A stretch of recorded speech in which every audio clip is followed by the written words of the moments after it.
If you've recently been let go and your employer has offered you a severance package, you may be wondering how this severance package was calculated. Hi, I'm Mike from Cash and Legal, and in this video, I'm going to discuss the topic of how severance packages are calculated in Alberta. More specifically, I'm going to break down how the constituent components of your compensation factor into your severance package. At the end of this video, you'll have a better understanding about how the different elements of what you earn factor into determining what your severance package ought to be. You'll also have some insight which might help you negotiate a more favorable severance package with your employer. Before I break down how the different elements of compensation factor into severance, I want to go over some basic concepts that are important to understand. Firstly, in Alberta, severance generally refers to pay in lieu of notice. When your employer terminates your employment without cause, at law they are required to provide notice. While this means that technically speaking your employer must tell you ahead of time that your employment will be terminated at a later date,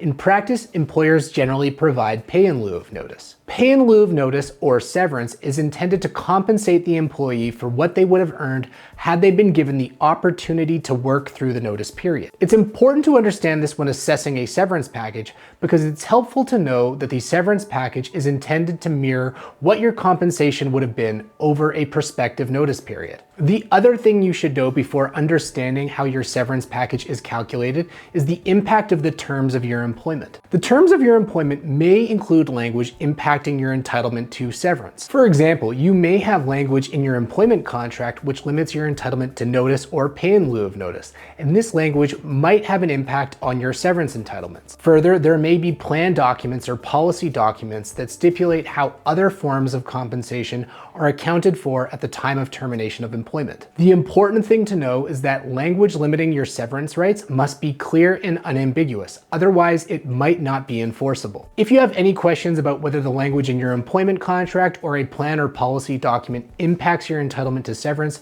do not hesitate to click the link to our website in the description of this video and book a consultation with our office. With those important concepts out of the way, let's start looking at the different elements of compensation and how they're factored into your severance package. The most straightforward one is base pay or base salary.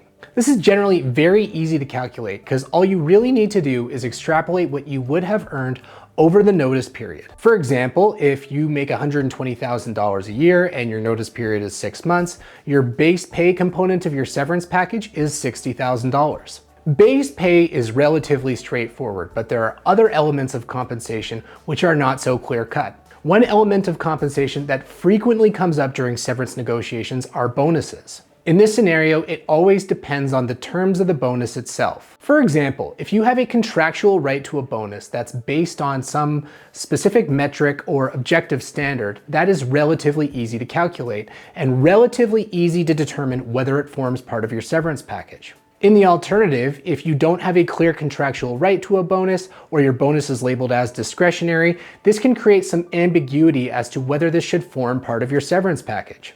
In these situations, the law generally focuses on the history of the bonus payment and the size of the bonus payments in order to determine whether it was an integral part of your compensation. In these situations, even if a bonus is labeled as discretionary, if a court determines that it's an integral part of your compensation, it should form part of your severance package. In order to determine how much your bonus should be for the severance package, the courts will look at a variety of different things, including historical performance, or in some circumstances, the actual circumstances of the company and what other employees receive for bonuses. Another contentious element of compensation packages during severance negotiations are commissions. Generally speaking, there are two issues that arise with respect to commissions. One, how many commissions could the employee expect to earn throughout the notice period? And two, is the employee entitled to commissions for sales that did not close until after the employment was terminated? In respect of the first issue, the courts generally look at historic performance in order to determine what kind of commissions you'd be entitled to over the notice period. While this is the most common way of calculating commissions over the notice period, you can point to other factors to change this analysis, like an upward trend or some exigent circumstances which would have led to greater commissions. With respect to the second issue, it becomes a question of whether the employment contract contains clear and unambiguous language limiting the employee's right to commissions on sales at close after termination. If the employment contract doesn't contain clear and unambiguous language addressing the situation, then it becomes a question of what were the parties' reasonable expectations. This can be informed by other communications between you and your employer, or even the employer's plan or policy documents.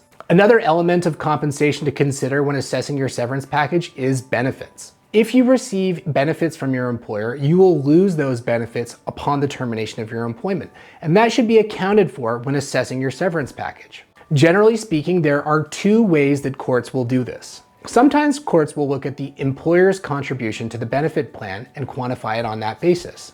In this scenario, they will take the dollar value of the employer's contribution to the benefit plan and extrapolate that over the notice period to quantify your damages for loss of those benefits. Another approach that courts will sometimes use to quantify loss of benefits is simply taking a percentage of your earnings.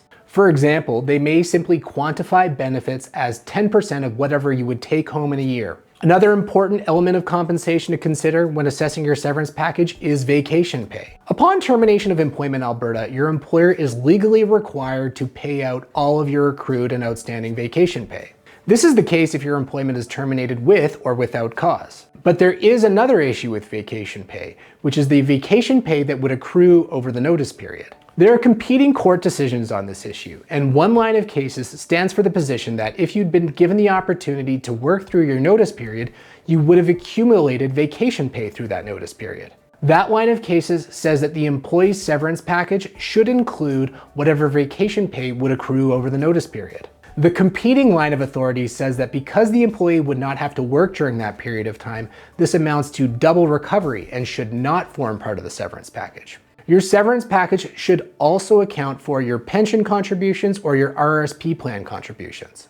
If your employer had a pension plan or an RRSP matching plan, your severance package should account for those contributions. Another element of compensation that we frequently get questions about is equity-based compensation, which includes stock options, restricted share units, and performance share units. These are generally substantial forms of compensation, so people often have a lot of questions about whether they are entitled to receive these elements of their compensation during the notice period. In the absence of clear and unambiguous language limiting your entitlements to these amounts, they should form part of your severance package. However, these forms of compensation are often governed by comprehensive plan or policy documents that can be amended by the employer at any time. Many of the sophisticated employers who provide these forms of compensation have amended their plan or policy documents to confirm that employees do not get these forms of compensation during the notice period. Finally, your severance package should also account for any fringe benefits that you receive by virtue of your employment. This could be a company vehicle, a car allowance, a cell phone allowance,